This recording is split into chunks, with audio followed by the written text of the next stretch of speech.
Assalamualaikum warahmatullahi wabarakatuh. Perkenalkan, saya Dei Islamiyati dengan NIM 22180-298. Di sini saya akan menjelaskan materi mengenai ISO dan ISO 56000. Oke, langsung saja. ISO itu apa sih, teman-teman? ISO atau International Organization for Standardization adalah organisasi internasional yang didirikan pada 23 Februari 1947 dengan tujuan utama untuk mengembangkan dan menerbitkan standar internasional yang berlaku di berbagai industri, teknologi, dan layanan. Dan lebih dari 160 negara anggota, ISO mengatur banyak sekali sistem manajemen yang dirancang untuk meningkatkan efisiensi operasional dan mencapai standar kualitas global. Salah satu standar ISO yang baru dikembangkan adalah ISO 56000 yang memberikan panduan mengenai manajemen inovasi. Standar ini penting dalam membantu organisasi mengelola inovasi secara sistematis dan berkelanjutan untuk menciptakan nilai melalui produk, layanan, proses, dan model bisnis. Nah, ISO memiliki berbagai sistem manajemen yang ditetapkan untuk meningkatkan kinerja dan kualitas suatu organisasi. Nah, beberapa standar ISO yang terkenal itu yang pertama ada ISO 9001, yaitu sistem manajemen mutu yang berfokus pada peningkatan kualitas produk dan layanan. Yang kedua ada ISO 14001, yaitu sistem manajemen lingkungan untuk mengurangi dampak negatif terhadap lingkungan. Yang ketiga ada ISO 27001, yaitu sistem manajemen keamanan informasi untuk melindungi data sensitif. Yang keempat ada ISO 45001, yaitu sistem manajemen kesehatan dan keselamatan kerja untuk menjaga keselamatan pekerja. Yang kelima ada ISO 22000, yaitu sistem manajemen keamanan pangan untuk menjamin keamanan produk pangan.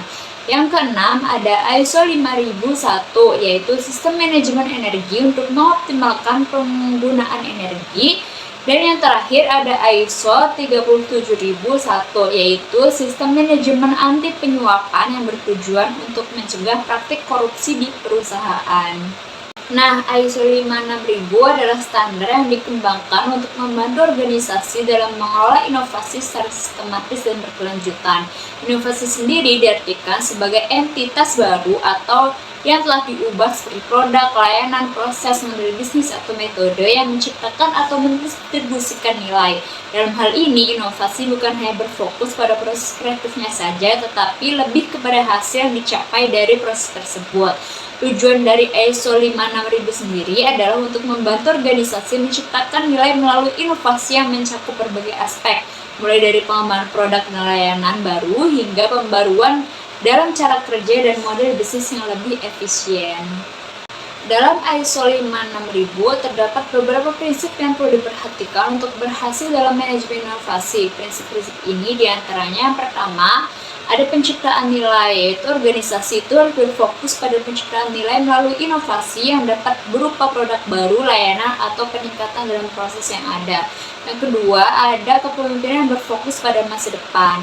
Pemimpin organisasi harus memiliki visi yang jelas tentang arah inovasi yang akan diambil dan mendukung implementasi sistem inovasi secara efektif. Yang ketiga ada culture inovasi, yaitu budaya inovasi yang inklusif perlu dibangun di dalam organisasi di mana setiap anggota dapat berkontribusi dalam menciptakan ide-ide baru. Lalu selanjutnya ada eksploitasi wawasan. Organisasi harus mampu mengidentifikasi dan memanfaatkan wawasan serta informasi yang diperoleh selama proses inovasi untuk meningkatkan hasil dan dampaknya. Lalu selanjutnya ada manajemen ketidakpastian, yaitu inovasi seringkali datang dan ketidakpastian. Oleh karena itu, penting untuk memiliki pendekatan yang fleksibel dan adaptif dalam menghadapi perubahan yang terjadi. Dan yang terakhir ada pendekatan sistemik. Organisasi perlu mengelola inovasi sebagai sistem yang terintegrasi dengan melibatkan berbagai elemen dalam organisasi dan pengakuan kepentingan eksternal yang relevan.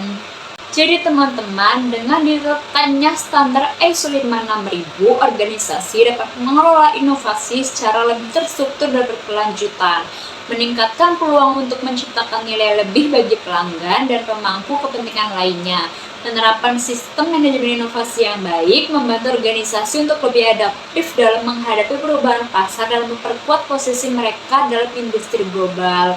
Baik, terima kasih. Sekian materi dari saya. Kurang lebihnya mohon maaf. Wassalamualaikum warahmatullahi wabarakatuh. Jenis-jenis inovasi ini tidak hanya terbatas pada produk fisik loh. Inovasi dapat mencakup berbagai hal seperti yang pertama inovasi produk, yaitu pengembangan produk baru atau peningkatan produk yang sudah ada untuk memenuhi kebutuhan pasar yang lebih baik. Yang kedua ada inovasi proses, yaitu perubahan dalam cara produksi atau operasi yang dapat meningkatkan efisiensi atau kualitas. Yang ketiga ada inovasi layanan, yaitu pengenalan layanan baru yang memberikan nilai lebih bagi pelanggan. Yang keempat, ada inovasi model bisnis, yaitu perubahan dalam model bisnis untuk menciptakan nilai yang lebih besar dan meningkatkan daya saing. Dan yang terakhir, ada inovasi metode, yaitu pengembangan metode baru dalam melakukan pekerjaan atau proses tertentu yang lebih efisien dan efektif.